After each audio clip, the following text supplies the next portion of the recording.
नमस्कार दोस्तों, स्वागत है आपका हमारे YouTube चैनल पर। आज हम आप सबको एक कथा सुनाने जा रहे हैं, परंतु कथा प्रारंभ करने से पहले हमारा आप सब लोगों से एक प्रश्न है। क्या आप सब लोग इस बात पर यकीन करते हैं कि जैसा आप कर्म करेंगे वैसा ही आपको फल मिलेगा? अब आप में से बहुत से लोगों के मन में यह प्रश्न जरूर उठ रहा होगा कि इसमें पूछने वाली बात क्या है। यह तो सत्य ही है कि जैसे हम कर्म करेंगे वैसा ही हमें फल मिलेगा। लेकिन एक बार आप अपनी आंखें बंद करके अपने आप से यह प्रश्न कीजिए और आप देखेंगे कि आपको इस प्रश्न का स्पष्ट उत्तर नहीं मिल पाएगा। कहीं ना कहीं आपके मन में असमंजस जरूर होगा कि क्या यह बात सच है या झूठ। आज हम सब एक कथा के माध्यम से कर्मों का खेल समझेंगे। आखिर अच्छे कर्मों का फल अच्छा और बुरे कर्मों का फल बुरा कैसे होता है। एक समय की बात है, किसी गांव में एक बहुत ही अमीर सेठ रहता था।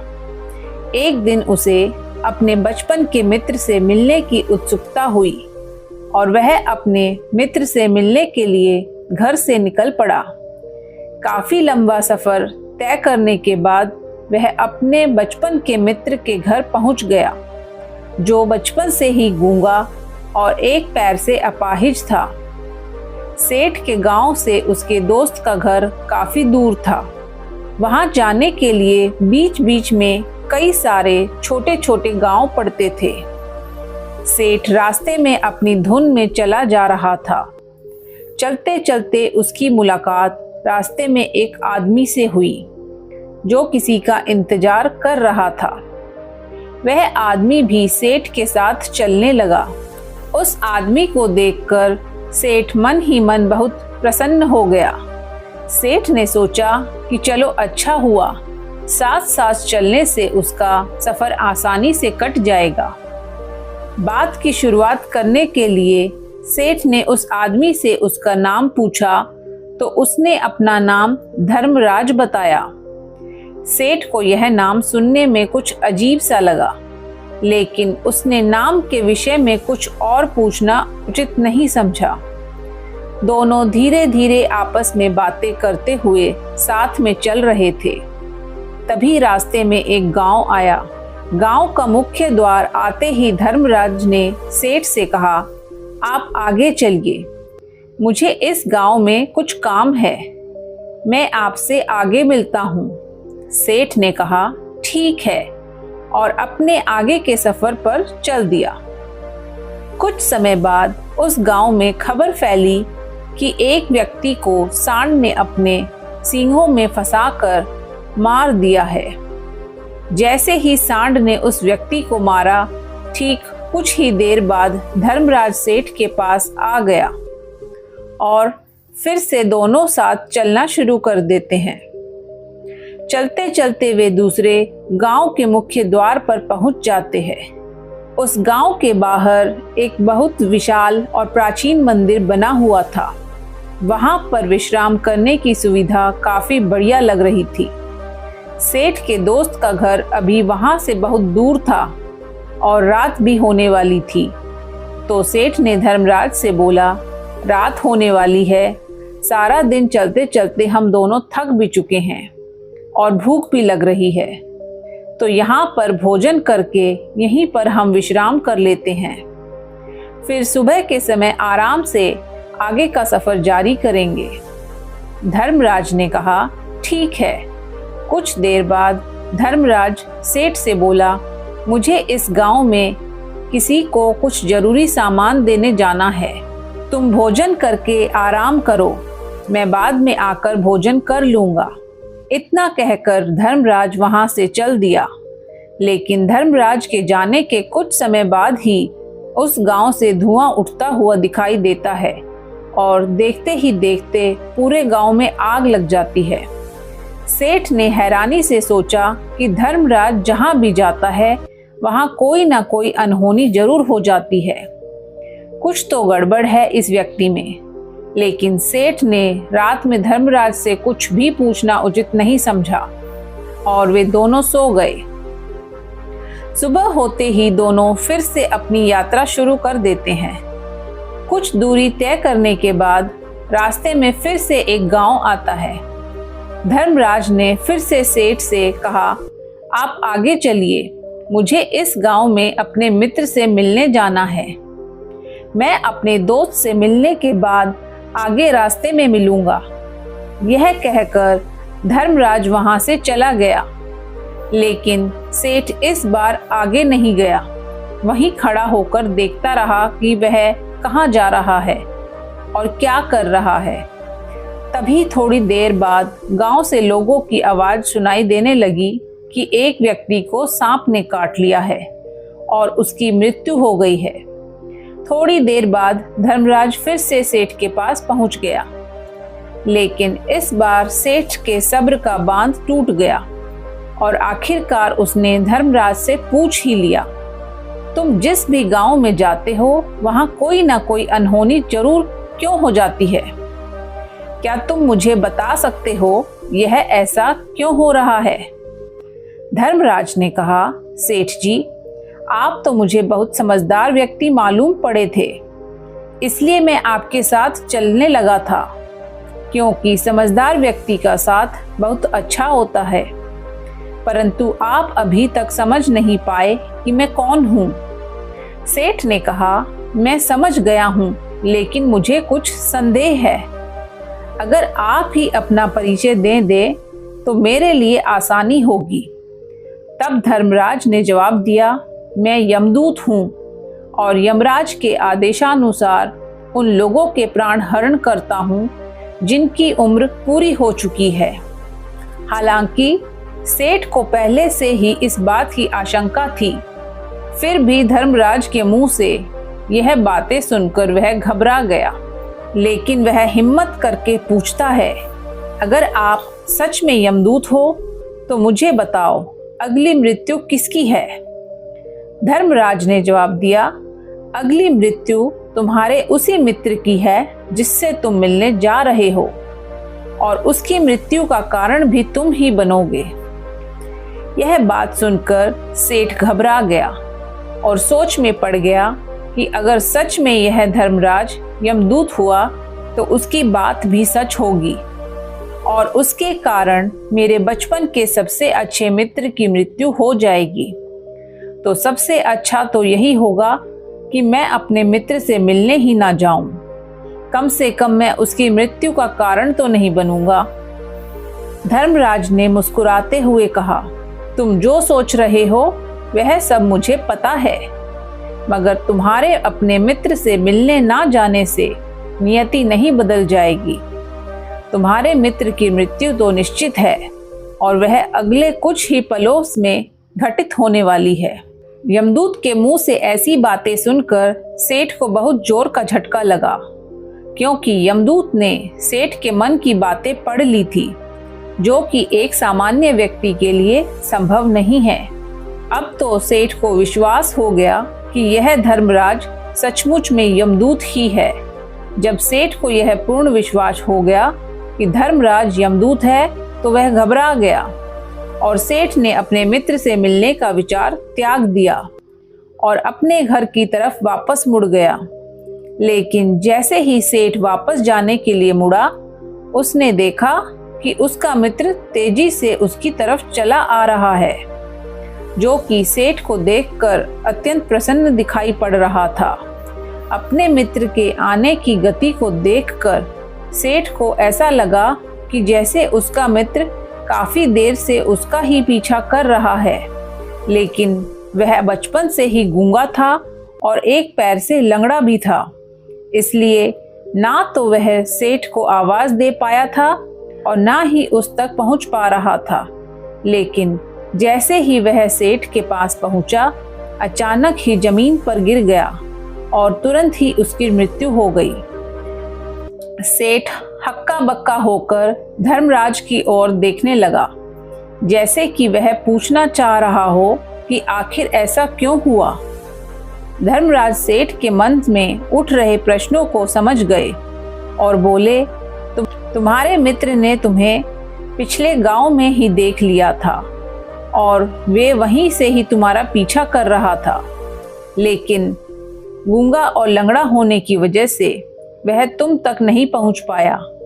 उसने अपनी पूरी ताकत लगाकर तुम तक पहुंचने का प्रयास किया, लेकिन बुढ़ापे में बचपन जैसी ताकत नहीं होती, इसलिए दिल का दौरा होने के कारण उसकी मृत्यु हो गई, क्योंकि वह तुमसे मिलने के लिए अपनी सीमाओं को तोड़कर तुम्हारे पीछे भाग रहा था। इसलिए अपने मित्र की मृत्यु का कारण भी तुम ही कहलाओगे। अब सेठ को पूर्णतः यह विश्वास हो गया था कि धर्मराज एक यमदूत है और उनका कार्य जीवों के प्राण हरना है। लेकिन सेठ एक समझदार व्यक्ति था। वह यह भी जानता था कि मृत्यु पर किसी का वश नहीं है, सबको एक न एक दिन मरना है। यही सोचकर उसने अपने आप को संभाल लिया। लेकिन अचानक ही सेठ के मन में अपनी मृत्यु के बारे में जानने की इच्छा हुई। इसलिए उसने धर्मराज से पूछा, जब मृत्यु मेरे दोस्त की होनी थी तो तुम शुरू से ही मेरे साथ क्यों चल रहे थे? यह प्रश्न सुनकर धर्मराज जोर से हंसा और बोला, मैं तो हर पल हर क्षण सभी के साथ चलता हूँ, किंतु लोग पहचान नहीं पाते, क्योंकि लोगों के पास अपनी समस्याओं के अलावा किसी और व्यक्ति, वस्तु या घटना के बारे में सोचने, समझने या उसे देखने का समय ही नहीं होता। सेठ ने कहा, तो क्या तुम यह बता सकते हो कि मेरी मृत्यु कब, कहाँ और कैसे होगी? यमदूत ने हल्का सा मुस्कुराकर सेठ के प्रश्न का उत्तर दिया।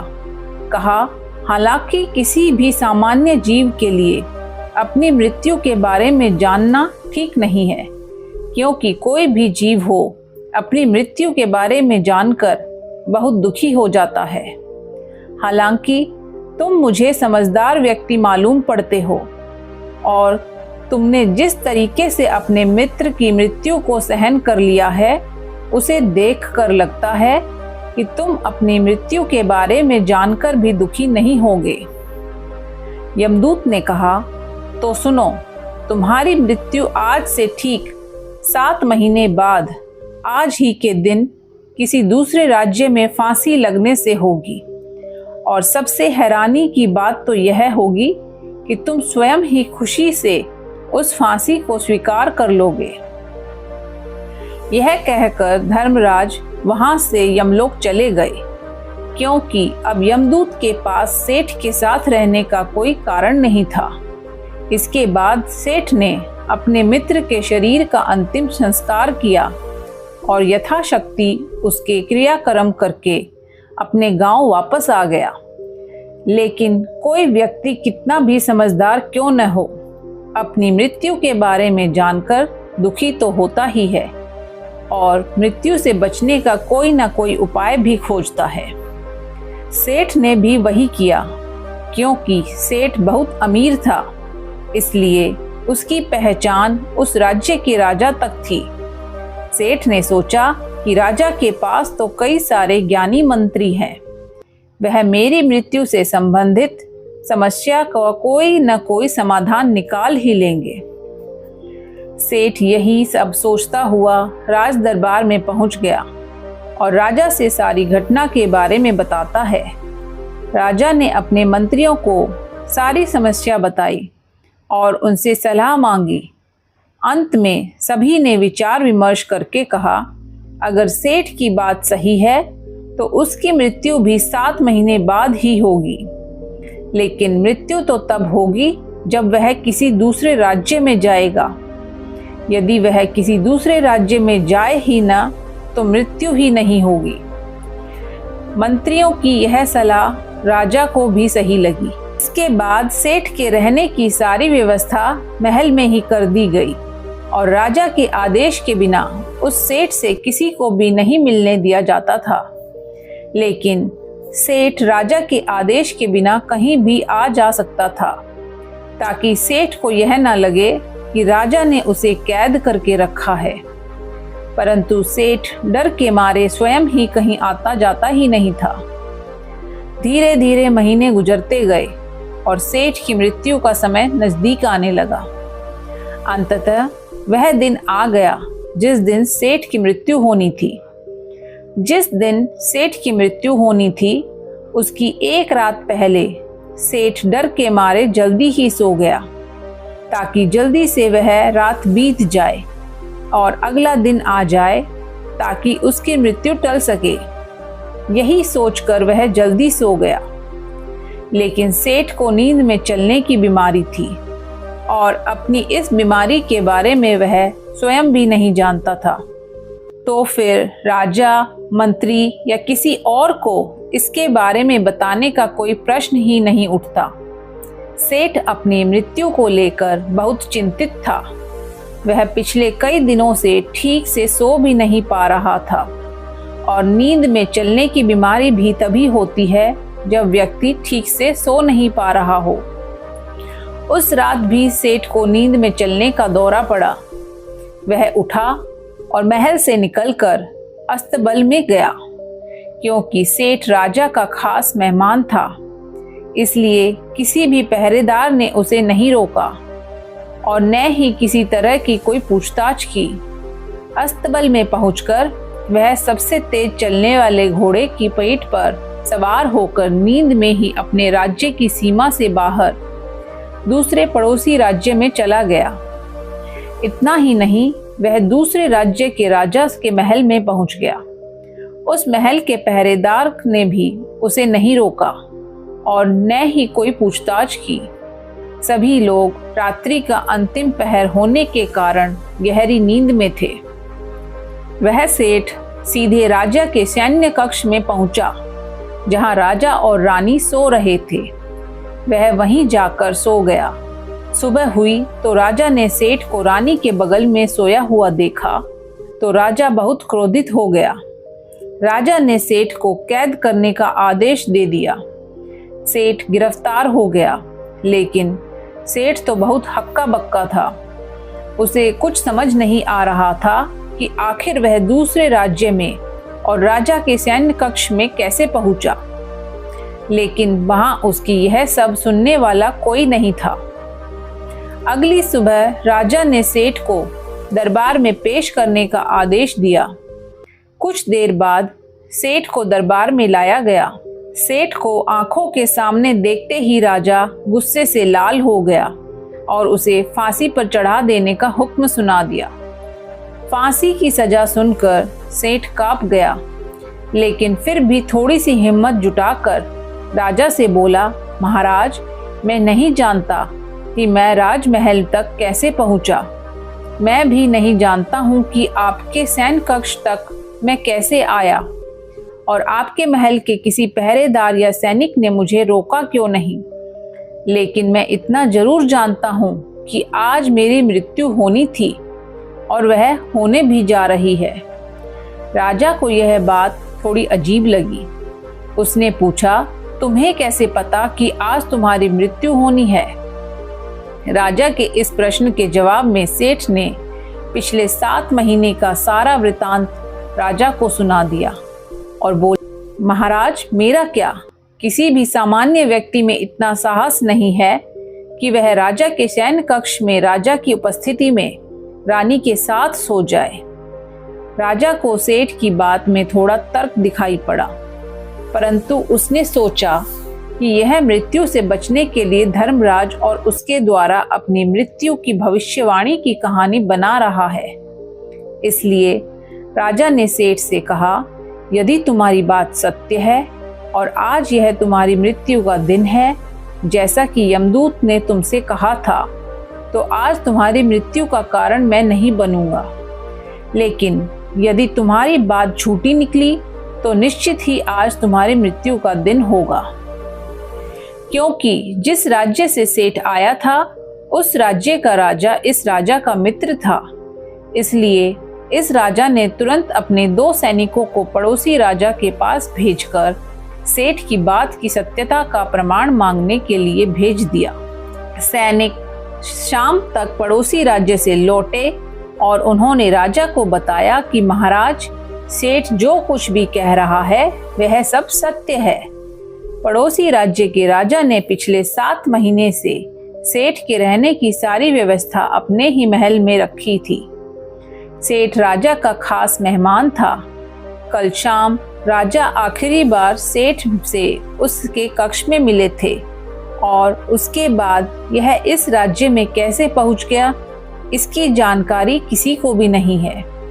इसलिए उस राज्य के राजा के अनुसार सेठ को फांसी की सजा देना ठीक नहीं है। लेकिन राजा के सामने एक नई समस्या थी, क्योंकि उसने बिना पूरी बात जाने ही सेठ को फांसी की सजा सुना दी थी। इसलिए अगर सेठ को फांसी नहीं दी जाती तो राजा के वचन का अपमान हो जाता। लेकिन अगर राजा की बात का मान रखा जाए तो बेवजह ही एक निर्दोष व्यक्ति की मौत हो जाएगी। राजा ने अपने सभी मंत्रियों से इस बारे में सुझाव मांगा। मंत्रियों ने राजा को सुझाव दिया कि महाराज, सेठ को एक कच्चे धागे से फांसी लगवा दी जाए। इससे आपके आदेश का भी पालन हो जाएगा और कच्चे धागे से सेठ को फांसी भी नहीं लगेगी और उसके प्राण भी बच जाएंगे। राजा को मंत्रियों का यह सुझाव पसंद आया और उसने ऐसा ही करने का आदेश दे दिया। सेठ के लिए कच्चे धागे से फांसी का फंदा बनाया गया और सेठ को फांसी पर चढ़ाने की तैयारी शुरू कर दी गई।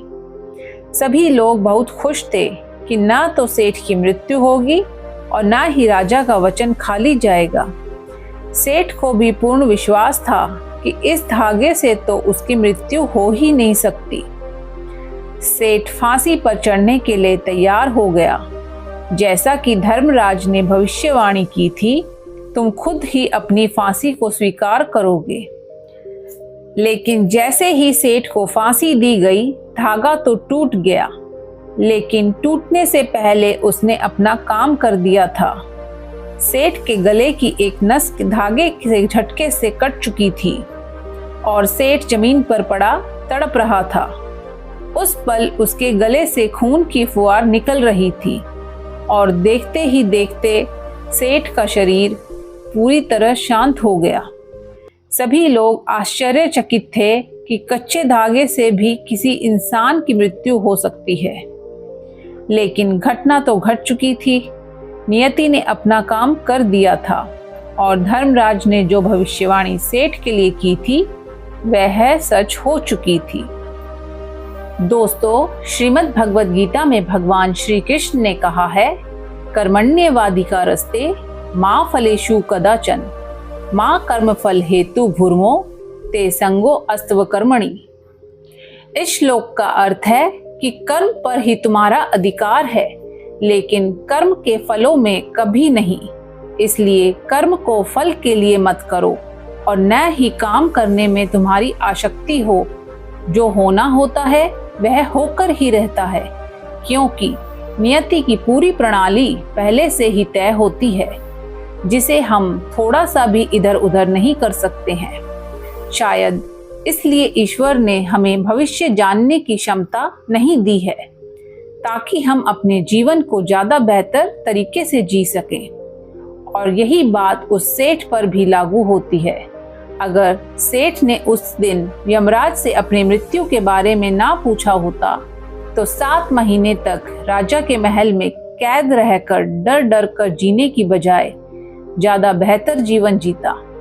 दोस्तों, आपने आज के इस वीडियो से क्या सीखा वह मुझे आप कमेंट में बता सकते हैं। इसी के साथ हमें उम्मीद है कि आपको आज की वीडियो पसंद आई होगी, तो इस वीडियो को उस इंसान के साथ शेयर करें जिससे यह कहानी सुनने की जरूरत है। कृपया इसी तरह की कथा और ज्ञानवर्धक कहानियों के लिए चैनल को सब्सक्राइब करें और वीडियो को लाइक करें। धन्यवाद।